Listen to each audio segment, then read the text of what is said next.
Doctor Ali, अक्सर लोगों को ये शौक होता है कि वो अपने दांतों में ब्लीचिंग करवाएं, जिसे हम कहते हैं वाइटनिंग। क्या ये हर किसी पे अप्लाई हो सकता है और उन लोगों को अप्लाई हो सकता है जो छालिया गुटखा मावा खाते हैं, क्या वो भी करवा सकते हैं? क्योंकि इसमें ब्लीचिंग एलिमेंट होता है आई थिंक। जी जी, तो ये हर मुंह के लिए है? देखिए हर मुंह के लिए तो नहीं है शहरी भाई। स्पेशली मैंने बताया कि जिनके दांत घिस चुके हैं और डेंटिन एक्सपोज हो चुका है, तो डेंटिन का इट्सेल्फ कलर पीला है।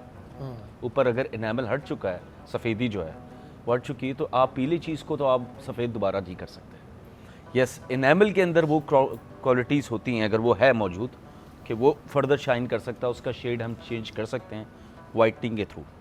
लेज़र वाइटनिंग हो या ब्लीच, जो हम लाइट नॉर्मल लाइट यूज़ करते हैं वो वाली वाइटनिंग हो। अच्छा, दूसरी चीज़, कुछ हमारे पास मरीज़ आते हैं स्पेशली बलूचिस्तान के एरिया के, उनमें हमें सफ़ेद धब्बे नज़र आते हैं दांतों में, जिसको हम फ्लोरोसिस कहते हैं, क्योंकि वहाँ पर कुएं का पानी, बोरिंग का पानी ज़्यादा पिया जाता है, तो उसमें फ्लोराइड ज़्यादा होता है। तो वो फ्लोराइड की वजह से वो दांत में सफ़ेद धब्बे उनमें काफ़ी प्रोमिनेंट होते हैं, बलूचिस्तान के एरिया में ज़्यादा ही। अब ऐसे मरीज़ों पे अगर हम फर्दर कोई वाइटनिंग का प्रोसीजर अप्लाई करेंगे तो वो और ज़्यादा नुमायाँ हो जाता है। तो काफ़ी वाइटनिंग से पहले काफ़ी हम पेशेंट्स को एक दो कंसल्टेशन करके सफाई करने के बाद फिर हमें रिक्रूट करना पड़ता है। हर मरीज़ वाइटनिंग का नहीं होता चेहरा। अच्छा, इसके अलावा दूसरे प्रोसीजर्स हैं। फॉर एग्ज़ाम्पल वीनियरिंग होती है, जिसमें हम नेल के बराबर कवर लगाते हैं दांत के ऊपर, जिसको हम हॉलीवुड स्माइल या स्माइल मेकओवर भी कहते हैं। वो दूसरा ऑप्शन है। अगर सेफ है देखिए और पेनफुल ना हो। मिनिमम प्रिपरेशन वीनियर्स भी होती हैं, यानी कि जिसमें दांत को कम तैयार किया जाता है, कम घिसा जाता है।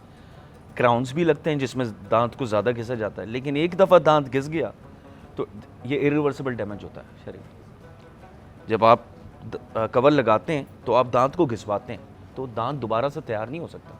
एक दफ़ा खुदा का दिया हुआ दांत डेंटिस्ट ने घिस दिया, वो दोबारा से ठीक नहीं हो सकता। तो ये है कि ये ट्रेंड है, जैसे बाल लगवाना, PRP करना, वाइटनिंग, फेस की वाइटनिंग करना, तो स्माइल मेकओवर भी ट्रेंड है। लोग पहले टर्की जाते थे, दुबई जाते थे, अब अल्हम्दुलिल्लाह पाकिस्तान आएंगे फॉर रीजंस। हो रहा है, और पाकिस्तान में मैं बताऊं डेंटल का फिर भी सस्ता है। जी जी, बिल्कुल ऐसा ही है। क्योंकि हमारे जानने वाले थे, वो इधर आए तो मैंने कहा क्यों आए, उन्होंने कहा मुझे अपने दांतों का ट्रीटमेंट कराना है। तो मैंने कहा आप यूके से यहाँ ट्रीटमेंट कराने क्यों करें, यहाँ सस्ता है और अच्छा है, वहाँ महंगा। और दूसरा, रिश्तेदारों से भी मुलाकात हो जाती है इस बहाने आ जाते हैं, तो एक कहते हैं ना उसमें एक तीर से दो शिकार।